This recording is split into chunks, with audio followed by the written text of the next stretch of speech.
everyone. Today we have our another new episode, and we have our world famous speaker for today's session. We have Professor Eric, Professor Rob, and Mr. Jason. We will discuss on determining the value of metaverse. First, I would like to give chance Professor Eric. So talking about value is kind of interesting these days. The main way exchange of value common is markets. So we've got lots of new markets and new way of people putting out what they want and the value of it. Something else that's kind of interesting is there's this idea of I pay you and you do the value, or we agree upon up front. There's a lot more markets these days where people are putting out if they want to pay for it, how much and how much it's worth. For example, you can go out and say, I'd like a logo designed, and people will compete for that logo. So you're seeing things. The other thing that's really different is the idea of what you get for value. So people are offering a lot of other things than just money. What I have to do to get that, and they're asking for a lot of people to do. For example, we're all familiar with the fact that you search on Google for free, but the value is you're giving them your information, you're giving them data. So you're paying in things other than just your time. So, and then there's this idea of how do you get together, decide what you want and what the value is in that. And one of the commodities that's very interesting is in terms of respect or trust. So if we don't know each other and we're here, how do you get trust or respect scores?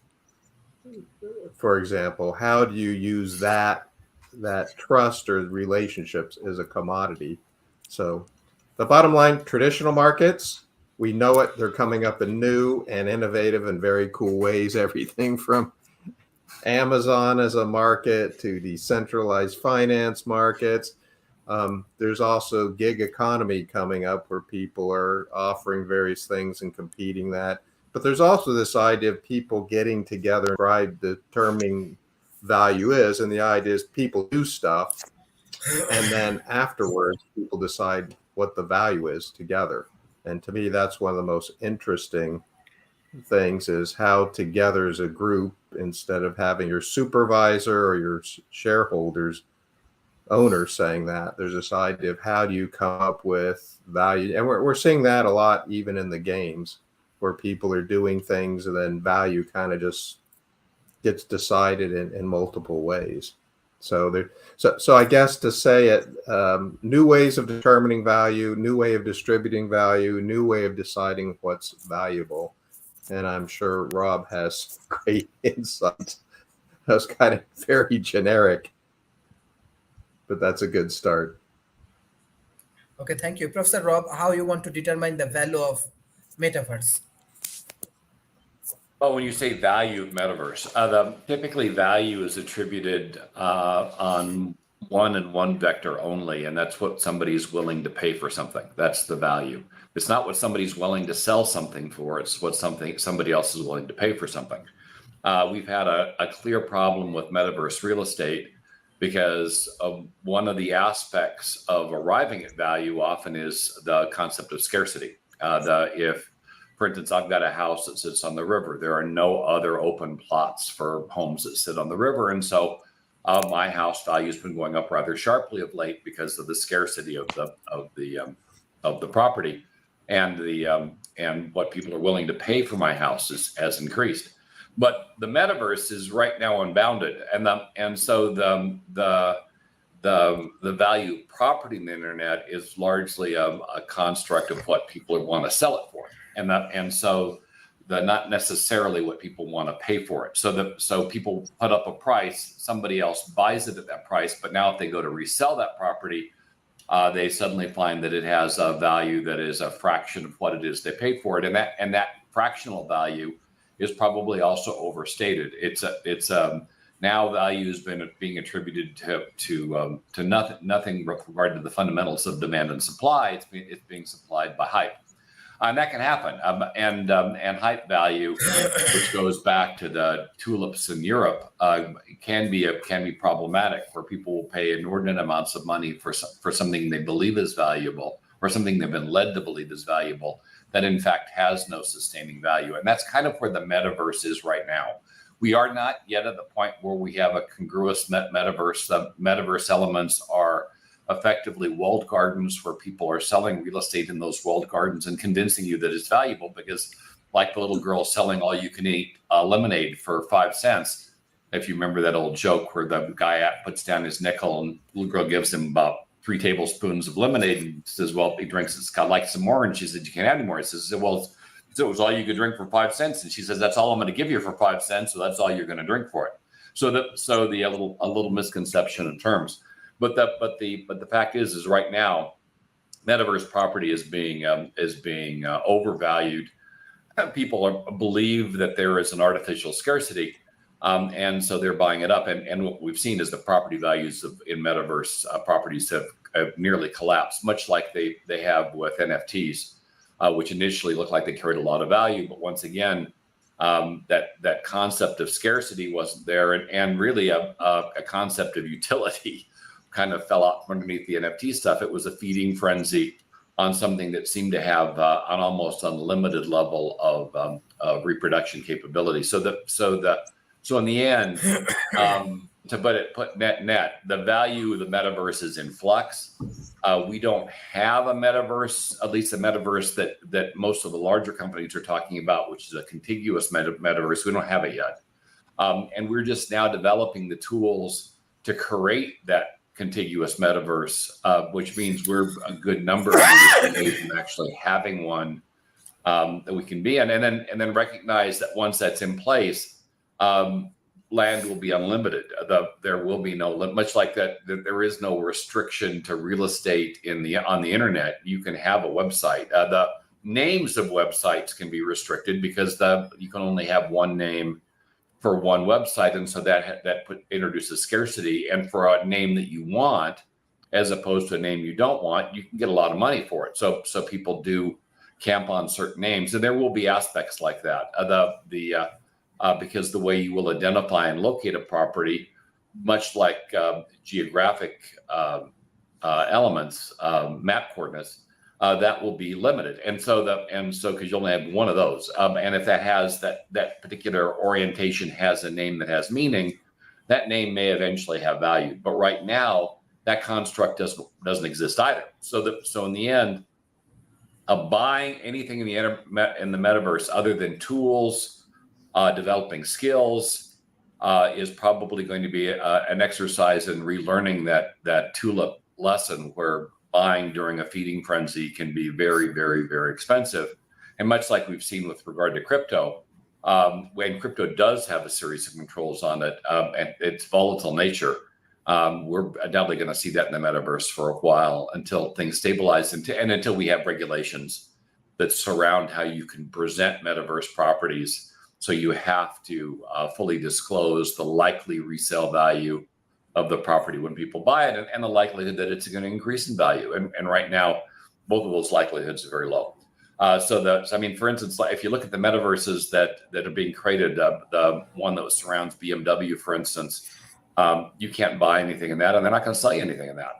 That's a construct to measure and monitor a warehouse, and so it has value to BMW, but we really have very little or no value to anybody else. So in terms of the value of the metaverse, right now it's more hype than substance. We do not have the rules and regulations necessary to control fraud on a property yet, and the real estate is virtually unlimited, and that means pretty much any property you buy in the metaverse is going to be overpriced, and you won't be able to get your money back from, and very likely you won't be able to get your money back from selling it, let alone make a profit from it. Certainly not long term. So the value of the metaverse is one surrounded in concept, much like I think we could have argued that web pages before the internet were probably worthless, because we didn't yet have we hadn't yet established how we were going to develop the internet. We hadn't yet put in place browsers to view the internet. We had CompuServe and AOL, and if you were to had bought a property on those and paid a lot of money for it, you undoubtedly lost your shirt when AOL and CompuServe effectively folded. So right now, I would say that the value of the metaverse is overstated, largely because it doesn't exist and it's not contiguous. And when both of those things are fixed, the real estate will be unlimited. And with unlimited real estate, it's very hard to develop a high value due to scarcity. You've got to develop it using something else like naming, and we're not there yet. But there is a certain. Thank you, Mr. Jason. Well, I think I'll build on what Rob was saying there, because Rob is really focused on transactional value. There's a vector of value that gets away from transactional value as determined by the price that he's willing to pay for it. I'm sorry, there's some background noise. I'm not sure who's coming from.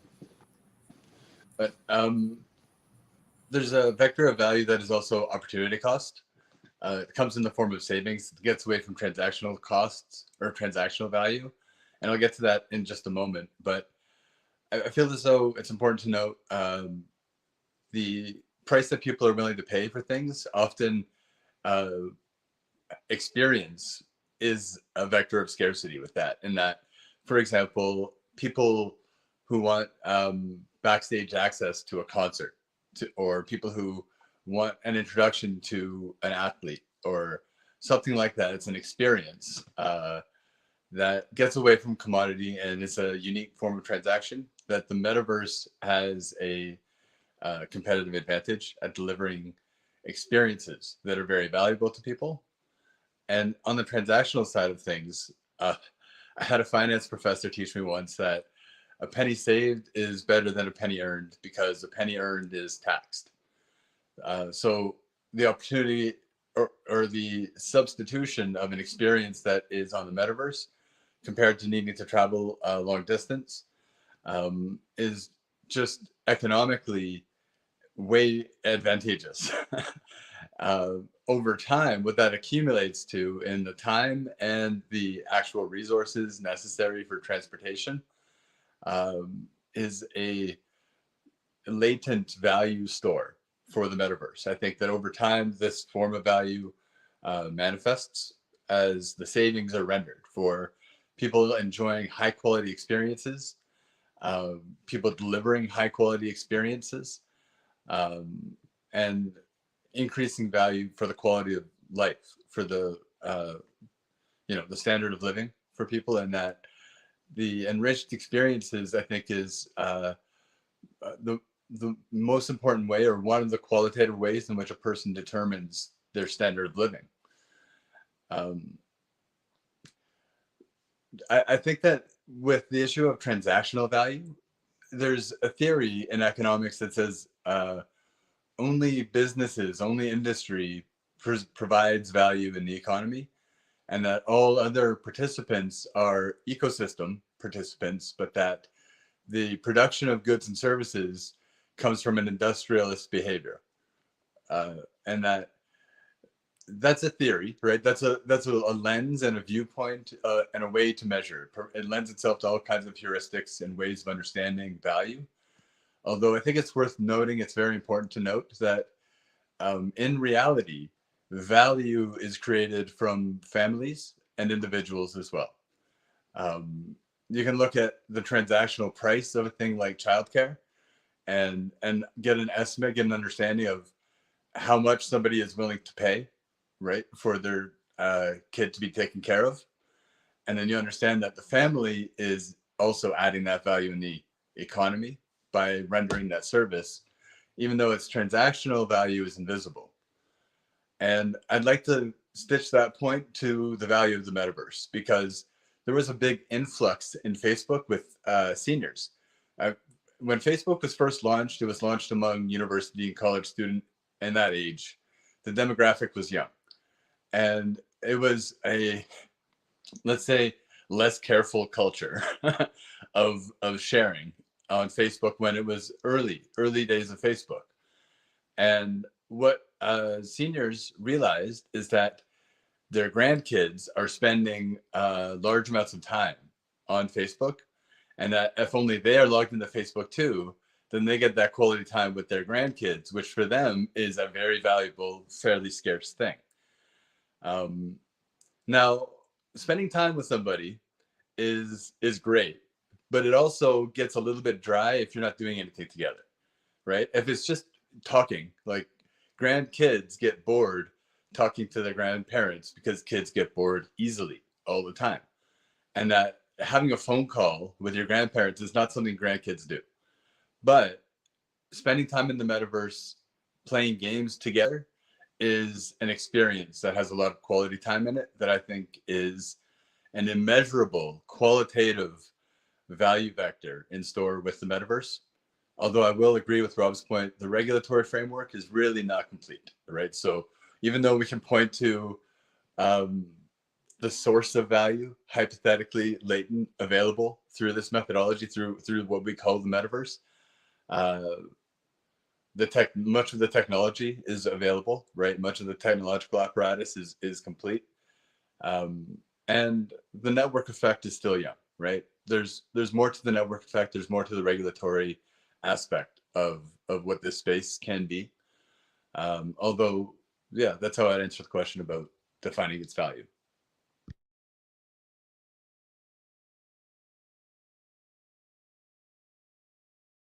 Oh, sorry, Dr. Sharif, you're muted. Yes, CEO of Extra Van. So, what interesting idea and thought you want to share uh, for our audience in Asia Pacific? I'm sorry, you're asking me? Was that a question posed to me? So, the value of the metaverse and so forth? So, I don't mean to be the, harbinger of dissent here on this call every week, but I have to say I completely disagree with Jason's assessment.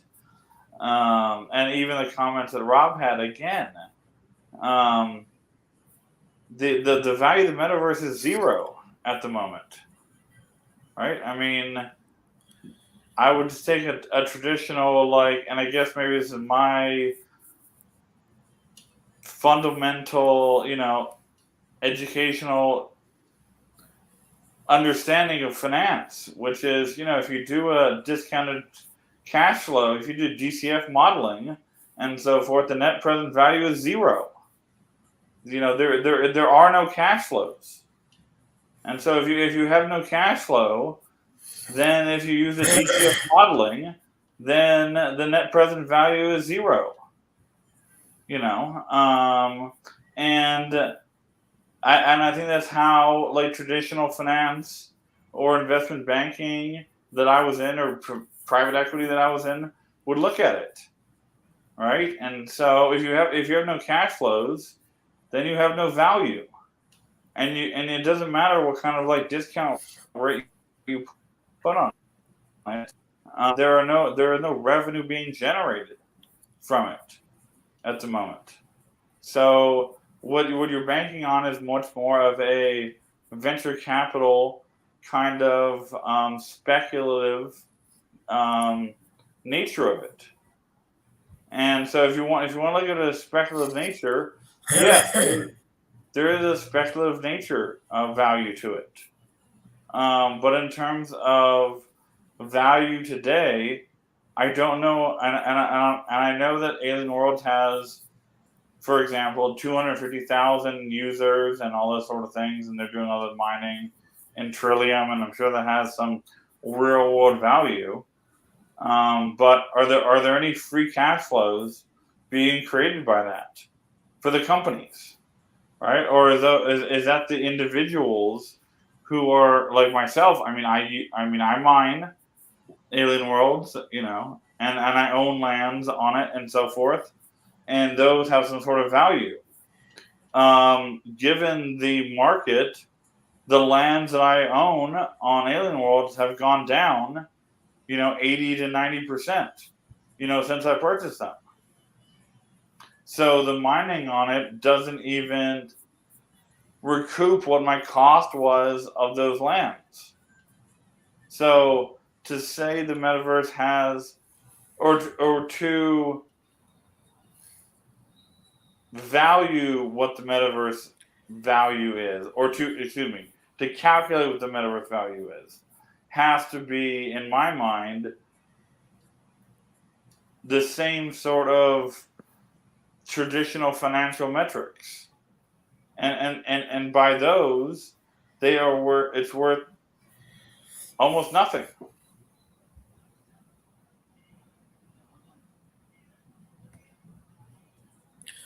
Okay, thank you, thank you, Professor Eric. Like when we discuss about the value of metaverse, definitely we want more economic impact.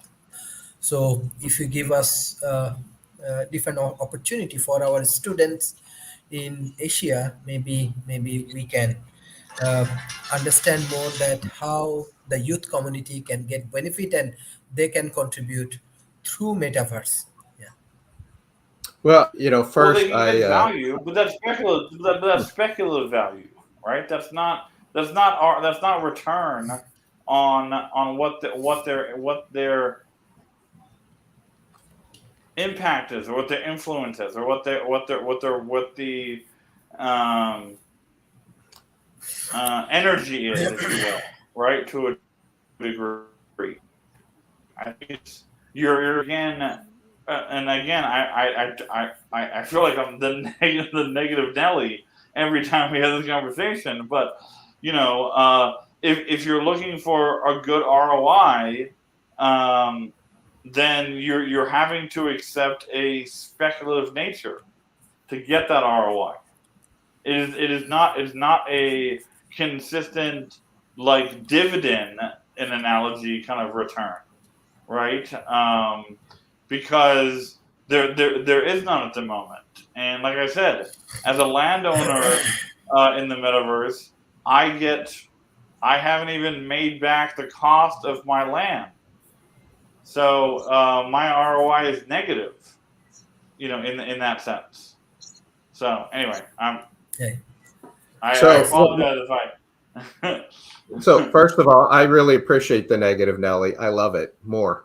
But, when you look at the idea of value, especially future value and present value, that's based on some kind of dividend rate, interest rate, something going up that you can calculate. But the first flaw in that is you're assuming that the value is based on transactions. For example, we're talking right now. So why are we doing this? Are you saying I don't see any money changing hands? There's nothing going from Dr. Sharif to Rob at this moment, and there's no future value we can calculate. So does that mean it's not worth doing this live stream because there's no value? I spent time in business doing business development, and business development in that context was what can we do that we're not doing now that will give us some value? You have to evaluate the value versus level of effort. And certainly one of those biggest we looked at was cash flow. If we do this, how will this change our cash flow? But we also said, how will this change our partnerships? How will this change our image? How will this change our development? If we do a partnership, let's say with Jason, well, that means we've just decreased the efficiency. So what is the transaction going? Well, in this case, it ends up being time or exposure. So when we did this whole evaluate, we had a whole, it wasn't, when we talk about value is not just cash. Financially, yeah, the way you look at value. But when you're dealing with something that no one's even defined well yet to say what the value is, that's kind of tricky. So let's look at that. Eric, I don't disagree with you. I don't disagree with you. So I think we're talking the same sort of process here, the same reality. Is value being created? Absolutely, value is being created. I don't think there's any doubt about that, right? I don't mean to say, I don't mean to imply that that's not the reality, right? Because there's value being created, right? That is undeniable. I guess more what I was going to get more was, what is the time frame for that value to be realized? What is it? What is the period, Yeah, right? so What is your return rate over time, right? So I totally agree with you, Eric. Like we were talking about, that there's value being created. How much value and how long does it take to actually monetize that value? I think I think to me seems much more esoteric and undefined than I think was brought up by Rob and Jason and so forth. So let's look at that idea of value a little different. First of all, if you look at the Gartner-Height curve, when people don't understand things, they assign value to things that aren't there. And Rob brought that up very, very precisely, and so did you. When you talk about the devaluation of your lands, people don't know what it is. Let's rush to get something we don't even understand. Here's this, oh, it's not what I thought it was. It'll never work. And then eventually people go, okay, there's some value here. We thought we overestimated what the value is, then we underestimate what the value is, what we thought wasn't, and then eventually somewhere we find real value. I guess one of my points is we don't even know what the value is because we're looking at value creation a little differently, and this opens opportunities to look and create value in different ways that I think we don't even understand yet. So that's one thing. The other thing is, let's look at value from the traditional business sense we do today. For something we don't understand, we do understand business. And so what's the first thing we can do that adds some kind of value? Well, one of the what's really valuable to me is I have one of those robot vacuums that's not working, and I'm dreading calling them to say, what is the warranty? Because they're going to go, do you have every receipt? Did you register it? Can you prove? It's going to be this huge process for me to go on and just say, yeah, I bought this thing. You agreed to a warranty. Why is this so hard? Well, why isn't my warranty just registered in a blockchain and maybe an NFT? And I just go, here's my NFT. I own it. So as long as I have that NFT, why don't I have the warranty, even with the expiration date or conditions on that? So a lot of that is things like certifications. There's some value there that's we kind of understand. For example, University of California at San Diego, has said that they're going to put all their degrees on the blockchain. And I know that as I apply for jobs and going into multiple universities, every time I transfer to another university as a professor, even a student, you know how hard it is to go back and get that thing from all the other universities. Can I get a registered copy sent that I really did go there? Forward my transcripts. Why can't it just say, yes, I got the degree? There it is. And so there's value in everything when you buy a custom watch, when you buy a stone, of registering that. There are ways to look at how can we communicate that information more freely. I think there's value in that. The other thing that I think Rob brought up was utility. If I get this ticket, what does it entitle me to? And transferring tickets are a pain. You go to Ticketmaster right now and they said you can go attend this event at this time for that. But now they're saying if you get in early, we'll give you 10% off, or you get a special backstage pass. So there's things that they can sell today which have some kind of utility which is transferable, and that's something that we can do easier today. You think of it as a VIP club, frequent flyer, special. Like when I build a web page right now, that's because I paid the guy working on that system when he first needed the money, and now I can use that forever. Any upgrades I just get because I believed in the guys years ago when he was developing it. Well, the problem was that, that was kind of tricky in how you register that, but he could have just done that and I could have had that as an NFT to say, here it is. And it's potentially, I could even sell that to Jason. So in other words, you can add the part that Jason talked about, the experience part. It makes it easier to add experience to things you normally do, whether it's tickets or a special deal or a VIP card.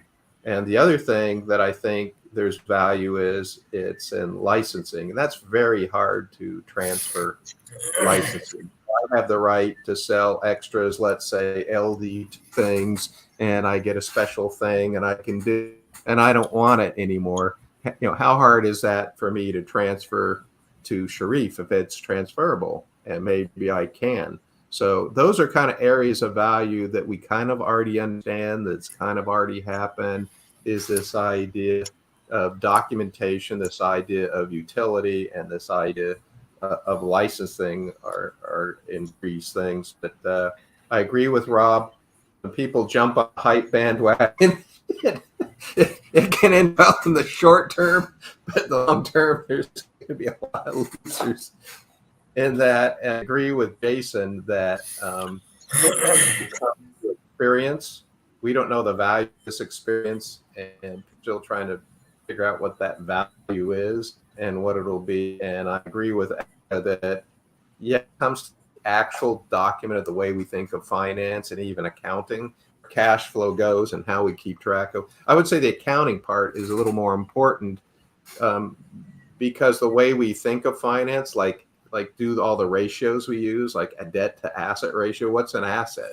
Every time I look at financial ratios in the metaverse, because I don't know how to define half the stuff in a traditional way that finance does. But accounting is saying, how do we measure success from a financial point of view? And a lot of the people that are people that are commenting right now, I think, are bringing this. How do you get this? How do you decide personally what success for you, and how do you intervalue? So I think finance, we have no idea what we're doing, or it's very difficult to get what we're doing. And I think accounting needs to rethink a whole new way in terms of how we keep track of success. Thank you. Professor Rob. Well, so looking at value, the JP Morgan has estimated that the value of the metaverse will be annually $1 trillion a year by 2030. Using the same chart and analysis right now, it's worth about $200 million a year, which is kind of interesting because the meta division of Facebook made $695 million in a quarter. Which would suggest that somebody's analysis is way the hell off. But I should also point out that Facebook's Metaverse division lost $3 billion in that same quarter. So they're burning $1 billion a month on the Metaverse net loss after taking out that $695 million of quarterly revenue. So in using Facebook as an example, the Metaverse has negative value in terms of their financial performance. The companies that are making money, and there are companies making money in the metaverse, are companies like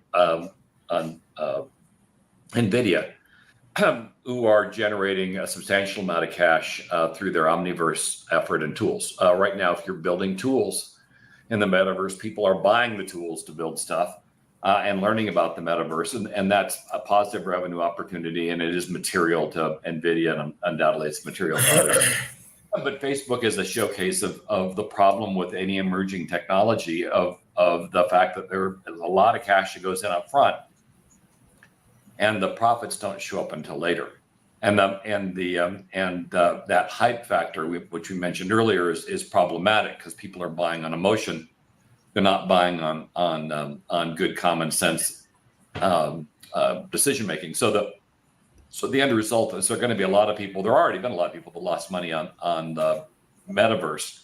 But there are a number of people that are making money on it as well, and will likely continue to make it. It's like anything else. If you're providing something that somebody else sees as value, and it's more service oriented than a discrete product, and you stay engaged, then there's a good chance you can develop a sustaining revenue stream. If you're trying to sell something on hype, where there is no sustaining value, an NFT, a metaverse property, something along those lines, then you're pretty much scamming the buyer, and it's just a matter of time before the market figures it out and corrects, which we've seen certainly with crypto, NFTs, and now metaverse properties that have as Extra pointed out, have lost a substantial amount of value over the last few months, as have NFTs and most of the non-Bitcoin cryptos have been problematic to much the same degree. People buying on hype,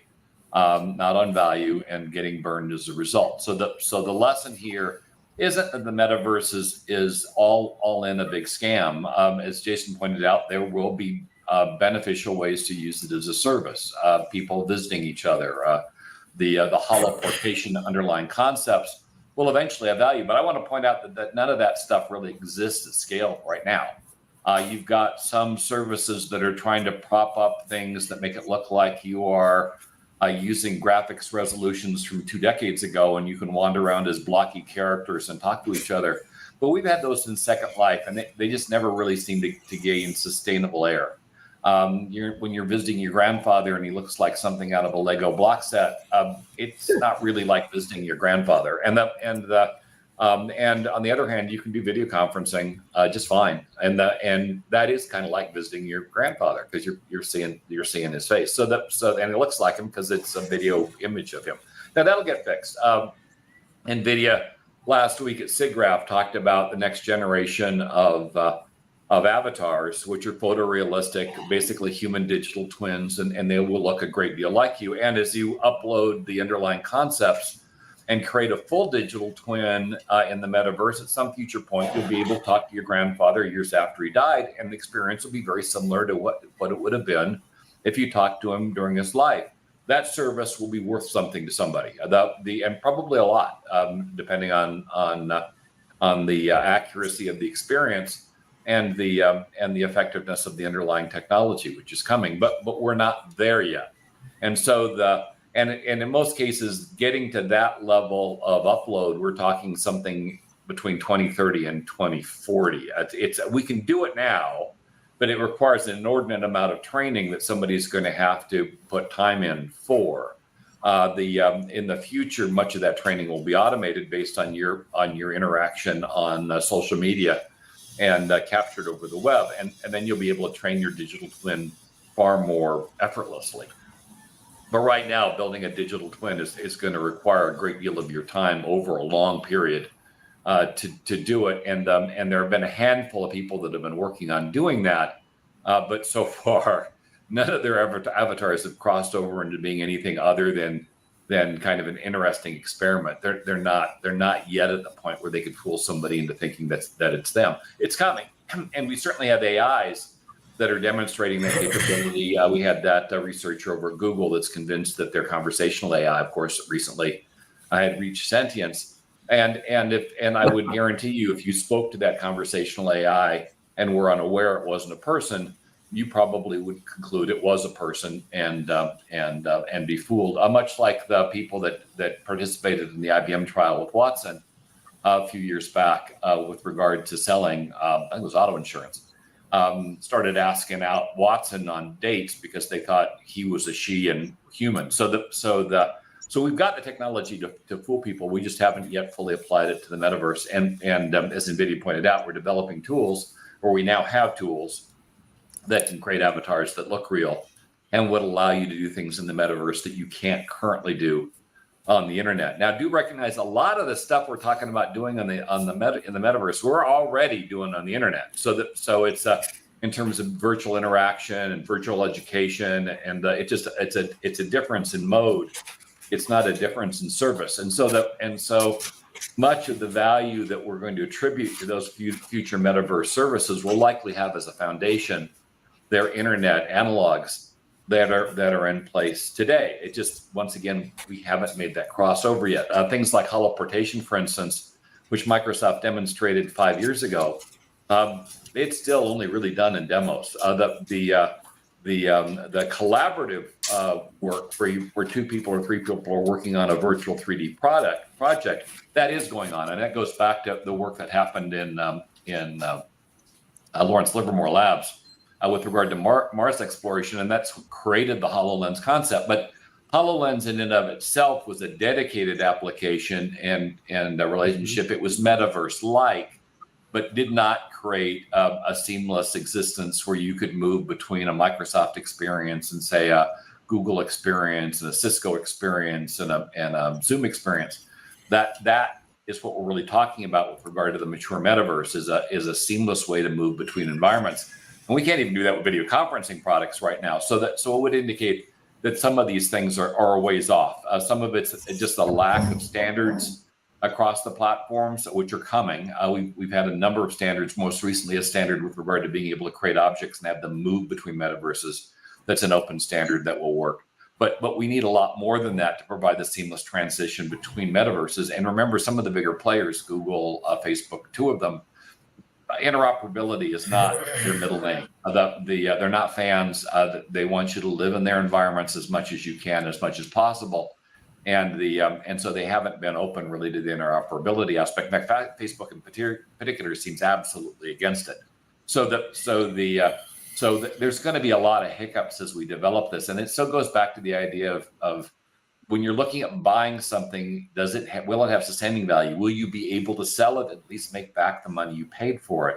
And it is unlikely near term in terms of a metaverse property that's going to be likely. Long term maybe, but near term not so much. And when I'm talking long term, most of the projections have metaverse value jumping towards the end of the second half of this decade.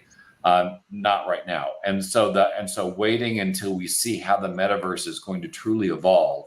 Is it going to be a congruous environment more similar to the internet, or is it going to be, as it is now, a bunch of walled gardens like CompuServe and AOL were and MSN were back in the day?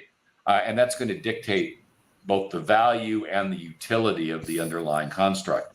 And until we know that outcome, attributing any lasting value to any property within the metaverse is going to be highly risky, because those areas of delineation will determine what the value is. And put it a different way, let's take a look at Apple's metaverse and how they handle things. In Apple's world, the only people that should make money is Apple. So for them, the Apple metaverse will be very valuable. I'm sorry, Rob. I'm sorry to interrupt, but I have to completely disagree. But you can disagree, but wait your turn, please. We'll work around as we cycle it. But if you look at how Apple handles their retail stores and the litigation they've been involved with, it is very clear that they prioritize their revenue over the revenue of their suppliers, of the app developers, and that's been a consistent strategy ever since Tim Cook took over the company. There is one source of revenue and one profit center, and that's Apple. And you certainly saw them fight that with Qualcomm, where Qualcomm was charging $7 for a part that made the smartphone work, and that was absolutely unacceptable to Apple. They wanted that $7 back, and they went to court. And lost rather badly throughout the process, but in the end, it showcases that's the way it is. And with Facebook, they're no different. If you look at how Facebook attributes revenue, Facebook makes the lion's share of revenue. The folks that support Facebook, not so much, and that's the way Facebook wants it. And the fascinating battle is now between Facebook and Apple, where both of them are now fighting over ad revenue. Both of them arguing that the ad revenue should be totally theirs, and neither one of them making much headwind against the other. And that's why Facebook stuff is working very well on Apple products at the moment. So it just kind of showcased this walled garden model that the metaverse is going down is probably not going to be as utilitarian or as open and free as the metaverse that we've been talking about, which would be congruous and much more similar to the internet. So and in the end, and I'll wrap up, we've got companies like NVIDIA that are arguing for an open metaverse, kumbaya, let's go across, let's create tools, let's create an internet-like experience. And we've got companies like Apple and Facebook who clearly are going to be working along the lines of a walled garden. And when you're in their environment, they're going to make most of the money. And it's that latter case where it's going to be very difficult for an individual to develop value. In the former case, where you've got an open metaverse, then there's much more potential for value and eventual profit. And that JP Morgan projection of $1 trillion in annual revenue is probably more likely to be spread across more people. Well, I don't think that walled approach is going to work. I'm sure that Facebook and Apple and Google will maintain it as absolutely as long as they can. But we want to share data, we want to share apps. That's happened regardless of what big companies want to do. They want to say, just come to us. We'll handle everything from what you buy, where you buy it, how you get it, the networks you buy it over, the devices used. But that's already not happening. So while I believe they'll maintain it as long as they can, that's what a blockchain was all about. They go, we don't want to make the banks, we're doing our own thing. Here's a block. So the metaverse is filled with groups who are creating things together and trying to determine and assess value together and roll these off together. But your point and Extra's point about future value versus present value, what I can say is the metaversal clothing business is pretty hot. It's probably bigger than the actual clothing business at the moment. But your point is, can you go to a thrift store and buy, what's that metaversal shirt going to be worth in a few years? Who knows? Thank you, Mr. Jason. Thank you. Yeah, tough crowd. Hard analysis here. I think that there might be a little bit unspoken about where we're drawing the endpoints on the industry. Because if we're pointing to a concept of the whole metaverse as singularity, the metaverse, just one thing, then I have to say there are obvious existing values and participants, industrial participants. Now, how much value they're adding to who, for who, key bono, is that's requires some diligence, right? But certainly within the boundaries of what I would understand to be the metaverse, there's industrial participation, right? There are people who have this is their job, and that they've been making money from it for years, and that there's a concept to say the metaverse always existed. And the media aspect of it, the technological aspect of what is the metaverse, I mean, we can define it to our own standard, I think, to say it has to be augmented reality, it has to be immersive, it has to be 3D, it has to be decentralized, it has to be certain things to call it the metaverse. Although the metaverse is also in its abstract, it is the universe of ideas, right? It's the abstract of communication, the meta, like the meme. And so I like to think of it in the immersive sense, in the technological sense, right? To say that our understanding of what the metaverse will be at maturity is something that is as media rich as possible. And I mean, there are people who already pay for that experience and then pay for the hardware necessary for that experience. So there's value there. There's not necessarily like universally beneficial value. Our analysis here will have an aspect to it that is universally derived value, like a macroeconomic force of information. But if one person benefits, if they have their job, if this is their job, they create skins, then that's value for them. That's the same thing. There was a comment earlier about how many skins got made for Fortnite, right? Or character development in World of Warcraft or something like that. And that's been around forever. It's been around for as long as we've had the net. There's been an industry for this, and that's a value thing. The other comment I wanted to make is the price assignment to the those not willing to sell their asset, and that when we view the price of a thing, we view its transactional economic footprint. We could say a transaction occurred at a price, therefore that's the price, because someone was willing to pay that. That's how we know the price.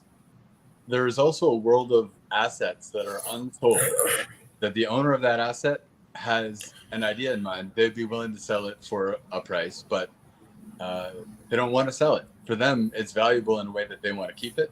Like when someone creates an expression of themselves, right? An experience that people can be invited to, their own walled garden, as it were, their own environment, that when people visit them there, that it's an artistic experience.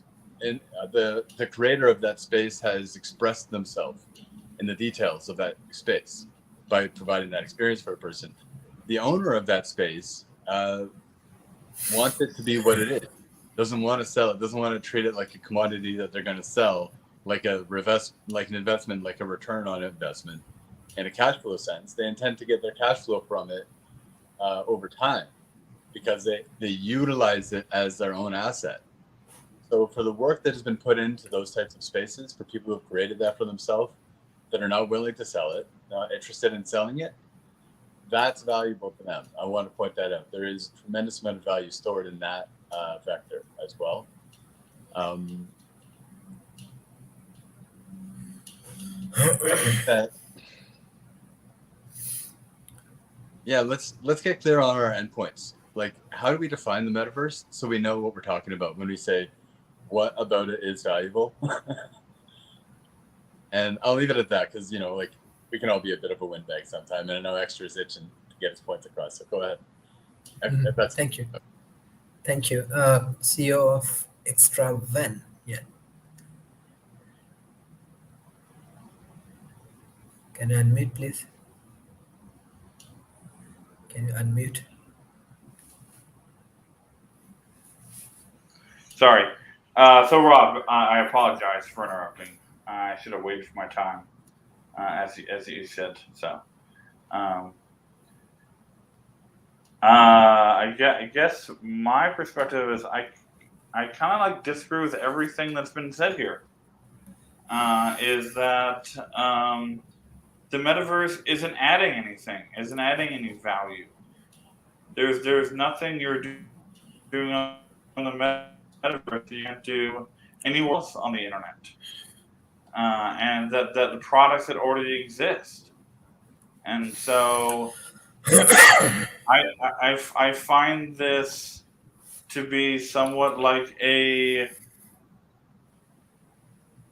naivety in a certain way about what's being added. And so when I said earlier that I don't think that the metaverse has any value, I haven't heard any arguments from anybody else that that dissuades me from that. You know, and I think the argument or the point that was made about Apple and Facebook being similar in their product or in their revenue stream is antithetical to the two types of businesses, right? I mean, Steve Jobs talked about, you know, we don't make our customers our product, that we make products. And Facebook is all about making their users their product. They don't make products, right? They monetize the data that comes from their users. And that's where the ad revenue comes from on Facebook. They don't actually make anything. They sell the access to those products to advertisers. And I'm not making a value judgment there. I'm just saying that, like, that's the reality of the two companies. And so to make the comparison between the two of them, I think doesn't accurately describe how the two companies' revenue streams are created. There's an ad revenue, which is fine, as does Google and so forth, of where you're selling basically an intangible product, and Apple making actual products. And again, I'm not making a judgment of which one is better or worse, but there needs to be a clear distinction between the two of them. And I think the point being, as it relates to the metaverse, is the metaverse at the moment is not adding any value to it. Mm-hmm. Thank you.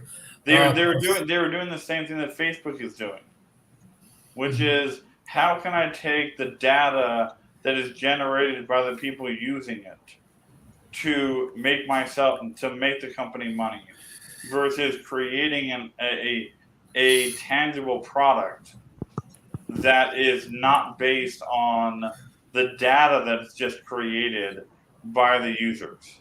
Well, hold on a second, extra, because Facebook makes Oculus Rift, and Facebook provides internet hardware in places so that people can access Facebook. So But that's like what, like 1% of their 1% of their revenue? Now, those companies are all anti-competitive. What they have in common, what Rob was trying to get across, is that they buy up their competitors, and they squash. They either get bought or squashed. They are very brazenly anti-competitive. They're both anti-competitive. Just Google anti-competitive. We all these monopolies that nobody acknowledges, right? But to say that like Oculus is the way Facebook makes money is to say that 1% of your revenue makes your business, right? I mean, yeah, you can all find anecdotal, examples of physical things that are made, Jason. To your point, but that's not the nature of the business. Well, it's not like one is more innocent than the other. I mean, Apple makes a customer of its products through iTunes, and that they are very extractive of other artists' creativity and their creative force. And that tell me Apple doesn't make a product for their customer in the way of data through any of its apparatus, and I'll be shocked. Okay, so it's a matter of proportion, Jason. It's a matter of proportion, right? It's like hold on. You accuse the world of naivete, and then you go out there on a limb talking about how Facebook doesn't do anything in hardware and Apple doesn't do anything in the way of making their customer into a product. I mean, what the hell are you even talking about, bud? Seriously, what they have in common is that they are anti-competitive. That's the point. And you didn't define what the metaverse is to you. Like, you point to a sphere, call it the metaverse, and then tell me it's worth 0, please.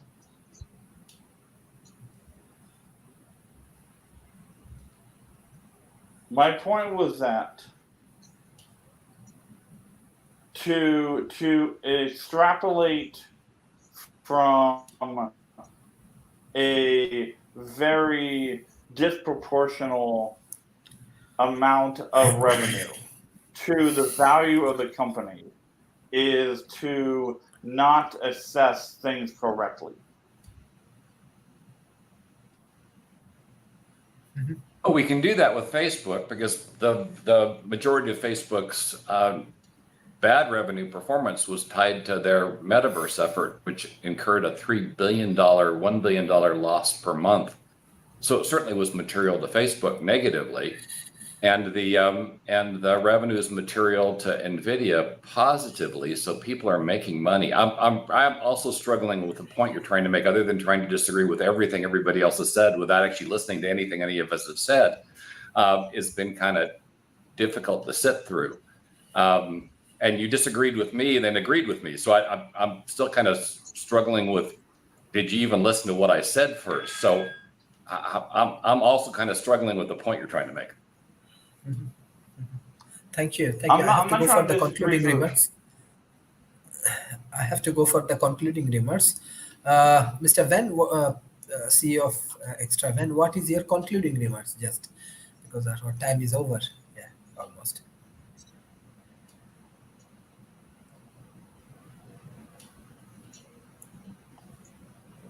I'm sorry, I didn't know it on the limb, Extra. I think that he's giving you one last chance to end off. Yeah, yes. Point. Yeah, my point wasn't just to disagree for the sake of disagreement, right? I mean, Jason, you know me well enough, and Eric, we've had enough conversations that my point isn't just to disagree for the sake of disagreement. My point is to say that I don't think that the idea of valuing the metaverse in a traditional sense really makes doesn't really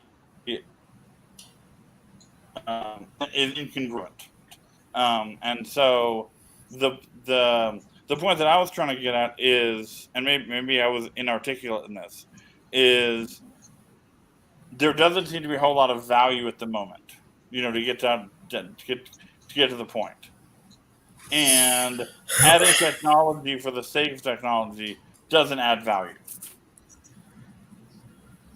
Mm-hmm. Thank you, Mr. Eric. What's your concluding remarks? So we're looking at this kind of two ways. One is the way that Rob talks about, which is very important, which is how do you line up massive resources to make things really work? You get NVIDIA, you get Facebook, you get Apple, all those things, when they align, things happen because they have know-how and resources. And figuring out how that's going to play out is going to be interesting and challenging and filled with good things and conflict. The other way to look at the metaverse is the opportunities for people to come together and build things together, because also, as Rob pointed out, is, there's no shortage of land, there's no shortage of some resources. So it's easy for groups to get together and build things. And as they build things, instead of looking at traditional ways of value, they're looking at value in multiple different ways. And they're actually even getting together and deciding what's value. So let's decide to do that. Well, wait a minute. How much is what Extra does versus Dr. Sharif, Jason? How we decide together what value do we get? And they're even looking at trust and relationship and reputation as a actual measurable value, which is exchange. And that's interesting itself. And the real push from that part of what's trying to be the metaverse is this idea of interoperability, and people are insisting on it. So whether Facebook wants to do it or not, at some point, somebody's going to do something that Facebook does, and they're going to say, well, I'm going here. And as soon as they do that, Facebook's going to, oh, wait a minute, excuse me, we do that too now. So I think the walled institutions will be assaulted by other groups. And I think there's going to be some cracks in the wall appearing, much to their chagrin. Thank you, Professor Rob. What's your concluding remarks in 1 minute? Well, so the metaverse is in flux, and if you're investing in the metaverse, you've got to be cautious. At the beginning of anything, there's going to be a lot of smoke, mirrors, and fog of war with regard to where you're going to make money. And the metaverse is one of the areas that you probably shouldn't be putting any money into that you can't afford to lose. The companies that you're looking at that are able to showcase some sustained revenue opportunity are the companies that are building the tools at the moment, and to a certain extent, the companies that are using the metaverse for practical purposes. So the example I made of the large manufacturing facility that BMW first built in the metaverse using NVIDIA and Siemens, NVIDIA tools, Siemens services, showcases all three companies are collectively working together to make the tools work to benefit. And so NVIDIA makes money when they sell the tools, Siemens makes money when they sell the services, and BMW gets the benefit of having a virtual twin warehouse where they were able to work through all the automated problems without actually having to build the robots and populate the plant floor. And so all three of those companies should well, NVIDIA and Siemens have clearly reported positive revenue impacts at this point. And then BMW, once that plant fully spins up and is online, will undoubtedly be able to report benefits to having a fully automated factory that works, as opposed to Tesla's fully automated factory that didn't work for a really long time. So the investment strategy in this space, because we're at the very beginning, is probably strongest on the tools and services side. And then once we have a contiguous metaverse, then we'll have an opportunity to invest in constructs in that metaverse and see if they have it and can sustain value. Buying properties in the metaverse right now is probably going to be a cash loss path. Investing in companies that are developing tools for the metaverse probably going to be positive. And as others have said, I'm not a big believer in the walled garden approach holding for long. But the fact of the matter is that's the approach the biggest players are holding right now. And so it's hard to predict that the open metaverse is going to work until we have an instance of the open metaverse actually working. If it wasn't for Netscape, I would argue we would have stayed in walled gardens for at least another decade, because that's where the money was. Microsoft, AOL, and CompuServe were heavily invested in that walled garden approach, and it was Netscape that broke everybody open. And we don't really have a Netscape-like company in the metaverse yet. NVIDIA is providing underlying tools, but we don't really have what I would call a metaverse generic browser yet, which is kind of what broke that open. We do have HTML like service, which does take us down that particular path, and universal scene description, which has been accepted by the industry and is out of Lucas. George Lucas's companies. So universal scene description does give us the HTML construct that will allow us to open it up, but we still need a universal interface, and we don't have that yet. So I would hold off on any investment in properties in the metaverse until at the very least we had a universal construct, and then we can say, okay, now we've got a construct, we can predict its growth and dominance, and then move forward. Until we get that construct, walled gardens is where we are, whether we want to be here or not, and that investment strategy is going to be very different. So look at tools, look at services, and look where the metaverse is actually working as places where you can probably make an informed decision in terms of investment. Don't look at areas where the metaverse isn't, because when something isn't there yet, you can't really make a projection with regard to growth or a revenue opportunity, and we've got to wait till that instance occurs before we can make a reasonable assessment of what properties in the environment is going to be worth. Okay, thank you. Mr. Jason, what's your concluding remarks? Thank you. The metaverse is a big idea, and that some people have an idea, they believe the hype, there's natural excitement for novelty, and that it's a mistake to think of it as a 1 and a 0, and that until it is all encompassing and that it's inescapable and it's like the way of life, that it's a 0. And until we have that full immersive experience through regular use, that metaverse isn't really there yet. I think that's wrong, because it expands incrementally. Every new person who involves themselves with it incrementally expands the network effect, and that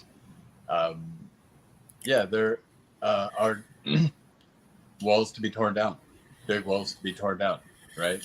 Incrementally, that happens as well. I mean, maybe monumentally at varying phases.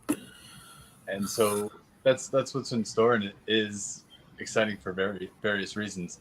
The extras point about something that always existed, like communication itself, to enrich the quality of communication, you could say, well, no improvement, because telephones always existed. Therefore, when you add another thing to it, that there's in its hard line of utility, maybe no value add, but incremental quality improvements are a source of value and a source of,